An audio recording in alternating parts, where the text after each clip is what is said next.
शासन का परिचय दीजिए। कृपया सभी लोगों से शांति।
ऐसे नहीं, विश्व के लिए अपूर्णीय क्षति है जिसकी पूर्ति कभी नहीं की जा सकेगी। ऐसे संत सदियों में एक बार इस धरती में अवतरित होते हैं और अवतरित होने के बाद अपने कार्यों के माध्यम से जो कार्य करके जाते हैं उसे युगों युगों तक कोई भूल नहीं सकता।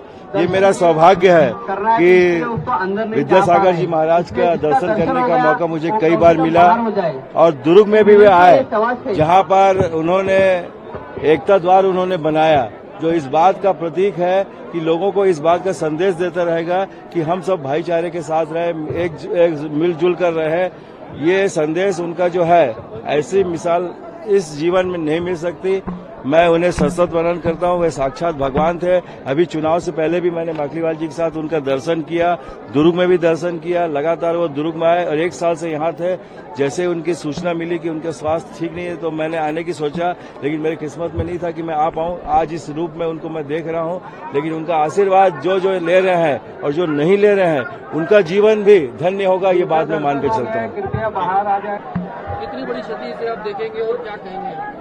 हम सबके आराध्य युग दृष्टा ब्रह्मांड के देवता आचार्य भगवान विद्यासागर जी महाराज का कल ब्रह्म में लीन हो गए। ये हमारे छत्तीसगढ़ के लिए नहीं, प्रदेश के लिए नहीं, अपितु देश के लिए बहुत ही अपूर्णीय क्षति है। ऐसे संत परमात्मा सदियों में एक बार ही अवतरण लेते हैं और हम लोगों का बहुत सौभाग्य रहा कि पिछले 1.5 साल से आचार्य भगवान छत्तीसगढ़ में थे। दुर्ग भी आए आचार्य श्री और हम लोगों को भरपूर आशीर्वाद आचार्य भगवान का मिला, लेकिन विधि के विधान के आगे हम सब नतमस्तक है। आचार्य भगवान 3 दिन पहले ही संलेखना की ओर जा चुके थे और बहुत ही अपूर्णीय क्षति है, जिसे पूरा नहीं किया जा सकता। परिचय धीरज बाकलीवाल, महापौर दुर्ग। ये पूरी प्रक्रिया समझाएंगे आचार्य जी का जो संलेखना हुई, समाधि हुई, क्या प्रक्रिया होती, किस तरीके से विधान रहता, विधि विधान रहता, थोड़ा पूरा बताएंगे। देखिए, परम पूज्य आचार्य गुरु विद्यासागर जी महाराज पिछले जनवरी माह से डोंगरगढ़ में विराजमान थे और हम छत्तीसगढ़ वासियों का बहुत बड़ा सौभाग्य था। यहाँ से आचार्य जी अमरकंटक गए, अमरकंटक से वापस लौट कर फिर चंद्रगिरी डोंगरगढ़ आए, डोंगरगढ़ से तिल्दा गए, तिल्दा से वापस यहाँ चंद्रगिरी में आए। आचार्य श्री पिछले 1 माह से उनको तकलीफ था पेट में और डॉक्टर वेदराज वगैरह काफी आए, पूरे देश के लोग आए। नरेंद्र मोदी जी, प्रधानमंत्री जी गवर्नर, मुख्यमंत्री सभी का संदेश, सभी ने यहाँ पे काफी वेदराज को भेजा और सभी वेदराजों को भेजते हुए गुरुजी का चिकित्सा सभी अपने हिसाब से खूब करने का प्रयास किए। लेकिन गुरुजी को यह एहसास हो गया था कि हमारा समय नजदीक है। पिछले 3 दिन से तो गुरुजी ने उपवास में थे, कोई अन्न ग्रहण नहीं किए थे, न जल लिए थे। उपवास के साथ साथ में वो अपने जो शिष्य हैं योग्य सागर जी महाराज को बता भी दिए थे कि अब इस संघ को तुम संभालो, और समय सागर जी महाराज को अपना आचार्य पद देने का भी अपना मनसा उन्होंने रखा था।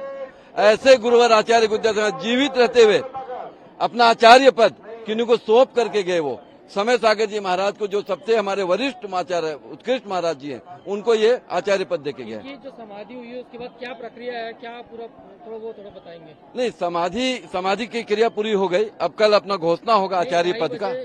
रात को 2:30 बजे आचार्य श्री नमोकार बोलते हुए, नमोकार मंत्र बोलते हुए, एकदम किसी भी विकल्प को नहीं रखते हुए शांत मुद्रा के साथ में नमोकार बोलते हुए उनका समाधि मरण हुआ।